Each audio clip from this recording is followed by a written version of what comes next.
कि बिहार के अलग अलग विश्वविद्यालयों में, लगभग सभी विश्वविद्यालयों में छात्र लगातार धरना, प्रदर्शन, आंदोलन या विभिन्न माध्यमों से अपने असंतोष को जाहिर कर रहे हैं। इसी क्रम में आपने 2 दिन पहले यह पढ़ा होगा, आपको जानने को मिला होगा कि मगध विश्वविद्यालय के छात्र लगातार कई दिनों से विश्वविद्यालय परिसर में धरना दे रहे हैं, लेकिन उनकी बात कोई सुन नहीं रहा है।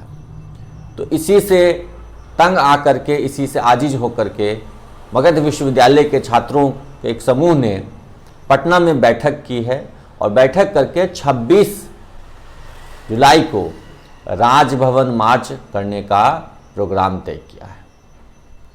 साथ ही आप भागलपुर विश्वविद्यालय का भी आपने न्यूज़ देखा होगा कि वहाँ पे छात्रों ने भैंस के गले में नीतीश कुमार जी का, राज्यपाल जी का और शिक्षा मंत्री जी का फोटो टांग करके बीन बजाते हुए, भैंस के आगे बीन बजाओ वाले कहावत को चरितार्थ करने के लिए सांकेतिक प्रदर्शन किया।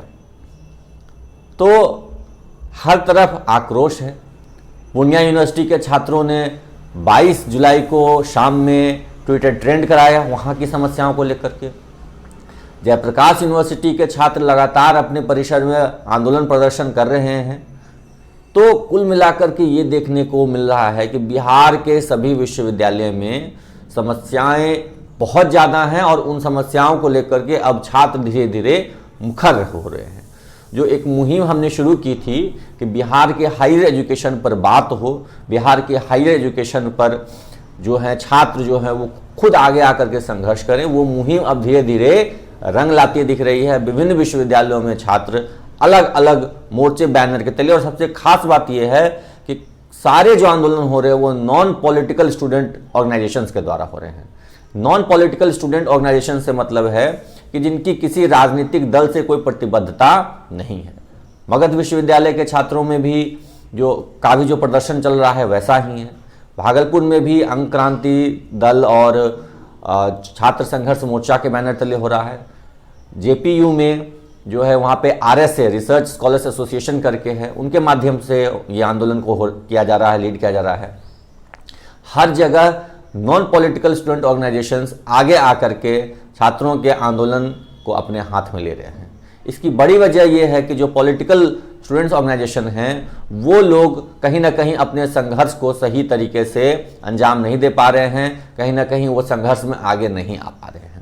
जो विद्यार्थी परिषद है, उनके जो छात्र नेतागण हैं वो राज्यपाल के अगेंस्ट मोर्चा नहीं खोल पा रहे हैं, क्योंकि राज्यपाल उनकी ही पार्टी से हैं, उनके ही पार्टी के द्वारा मनोनीत किए गए हैं। वहीं छात्र राजद जो है वो अपनी समस्याओं से घिरा है, वो अपनी पार्टी के मुद्दों को उठाने में लगा रहता है, कहीं से भी वो छात्रों के हित के लिए उस तरह से संघर्ष नहीं कर पा रहा है। हालांकि भागलपुर विश्वविद्यालय में वो लोग भी काफ़ी मुखर होकर के अब आगे आ रहे हैं। लेकिन महत्वपूर्ण बात यह है कि छात्र अब राजनीतिक दलों और राजनीतिक विचारधाराओं से ऊपर उठ करके संघर्ष कर रहे हैं, और इस संघर्ष में जो भी साथी आगे आ रहे हैं, हम सभी को उनका साथ देना, उनका मनोबल बढ़ाना हमारा फर्ज है। हम सभी जागरूक नागरिक हैं और एक जागरूक नागरिक होने के नाते हमारा यह दायित्व बनता है कि शिक्षा के क्षेत्र में जो भी आंदोलन हो रहे हैं उनका हम समर्थन करें। और इसी क्रम में 26 जुलाई को जो आंदोलन हो रहा है उसका भी हम लोग समर्थन करते हैं। 26 जुलाई को मगध यूनिवर्सिटी का एक छात्र समूह जो है वह राजभवन मार्च कर मिलने जा रहा है महामहिम राज्यपाल जी से, और उनसे यह अनुरोध करने जा रहा है कि जल्द से जल्द मगध विश्वविद्यालय में एक नियमित वीसी की अपॉइंटमेंट करें, जो कि मांग आपके भागलपुर यूनिवर्सिटी में भी यही है कि बिना नियमित वीसी के कैसे कुछ होगा, कैसे परीक्षा होगी, कैसे रिजल्ट आएगा, कैसे जो समस्याएं सुलझेंगी। तो 26 जुलाई वाले कार्यक्रम को मेरा पूर्ण समर्थन है, और आप लोगों से भी अपील है कि ज़्यादा से ज़्यादा छात्र उसमें जाएं, राजभवन मार्च में शामिल हों और राज्यपाल से मिलकर के अपनी मांगों को रखें। जब तक आपकी बातों को शीर्ष स्तर तक पहुंचाने के लिए कोई व्यापक आंदोलन नहीं कीजिएगा, तब तक आपकी बात को कोई सुनने वाला नहीं है, कोई मानने वाला नहीं है। इसलिए मगध यूनिवर्सिटी के छात्रों, आप संघर्ष कीजिए, हमारा पूरा सहयोग समर्थन आप लोगों के साथ है।